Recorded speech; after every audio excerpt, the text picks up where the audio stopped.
Hey, this is Matthew. Today, I'm going to share with you what you need to know to be an awesome beginner. Being a good beginner is going to save you time, it's going to save you money, it's going to save you effort, and it's going to make whatever you're learning more fun. I learned these core tips over the last 10 years from many mentors of mine who really supported me in my learning journey.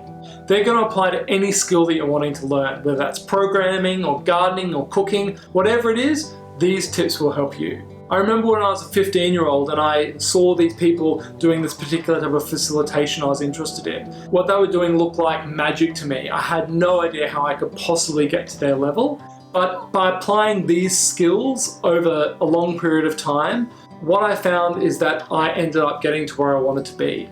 And I'm sure with these tips, you can get where you want to be too. There are 6 essential tips that I'm going to cover in this video. And I've linked all of them in the description below, so you can check those out if you want to skip around to those particular tips. The first thing you really need is the right mindset, because the right mindset is going to set you up for success. And it's going to be the difference between you enjoying versus resenting whatever it is that you're learning. The most important aspect to your mindset is to have an open mind and to have a level of honesty. Honesty around where you actually are in your learning journey, that you're just a beginner. And I know when I was starting out at CrossFit a few years ago, I was really honest about where I was in my journey. I'm a beginner, I'm just starting to learn. That, along with all the questions that brought up, allowed me to learn much faster than people who didn't ask the questions. The next thing you're really going to need is a good why. Why is it that you're going to go through all the pain and suffering to learn this new skill? Having a good why is also going to help you get you through the tough times. I remember when I was first learning software development, I was sitting at my desk. I'd just been given a problem by the person who was mentoring me there, and I was overwhelmed. Emotionally, physically, I was just completely at my desk in tears because I was just so anxious and I could not work out how to solve this problem. But I had a really good why. I'd quit my job at my previous job and I was stuck at this one because this is what I wanted to do. I wanted to be a software developer.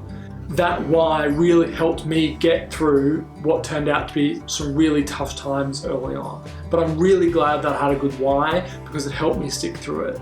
So for you, what I would recommend is do some journaling about why it is that you want to learn what you're learning. Why this is important. Because you can come back to this when times get tough. The next thing you really need to focus on is how to de-chunk your skill into something bite-sized that you can actually achieve. And this looks like breaking down the skill and determining what is the smallest component part you can focus on learning today or right now. And as you get better at each of those, you can add on and ideally build up the skill over time. So when I was learning martial arts recently, I've got to focus on foot movement, and they also want me to focus on rolling and what I'm saying and my hands, and it was just too much. And so what I can do is I can focus on just my foot movement for the start. And once I've got my foot movement down, then I can focus on my arms, and then I can focus on what I'm saying or whatever it is.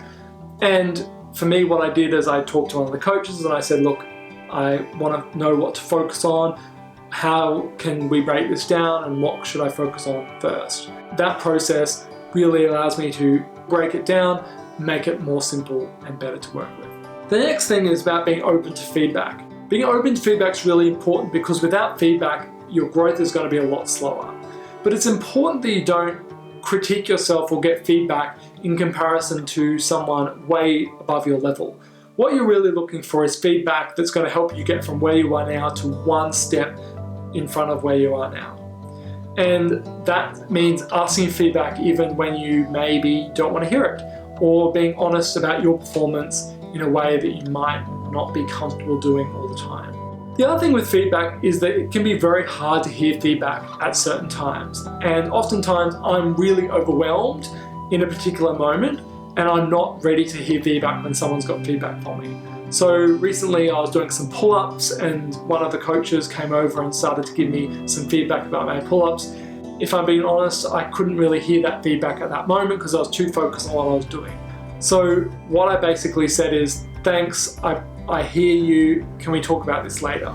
And so what that is it's kind of like a backup script that I can use if I'm stuck in a situation where I'm getting feedback but I don't have time to process it right now. So my script goes something like this. Thanks for your assessment. Thanks for your feedback. I can see why you might say that. I'm open to further conversations with you about that later. I say that, or a version of that, anytime I get feedback and I can't handle it right at the moment. And I suggest that you consider what you could use as a backup script when you're getting feedback and you're not quite ready for it. The next thing is around having a coach or a mentor. Now, having a coach or a mentor is going to help you see whatever you're doing differently. In some cases, it's going to be absolutely transformational getting a support person for you. Now, this doesn't have to be someone who's an official coach or mentor. It could someone just be to hold you accountable. For me, the biggest change I've seen in my life when I've got a coach or a mentor is when I got a meditation teacher. Before I found a teacher, I was really inconsistent because I was kind of all over the place and I was kind of giving myself the feedback that I wanted to hear, and I just wasn't making the progress I wanted to make. And as soon as I got a mentor, I was able to get really honest feedback about how I was going, and I was able to let go of worrying about what I was doing and just focus on the actual doing component. And that was really helpful for me. So I really recommend finding a coach or mentor in whatever capacity you can.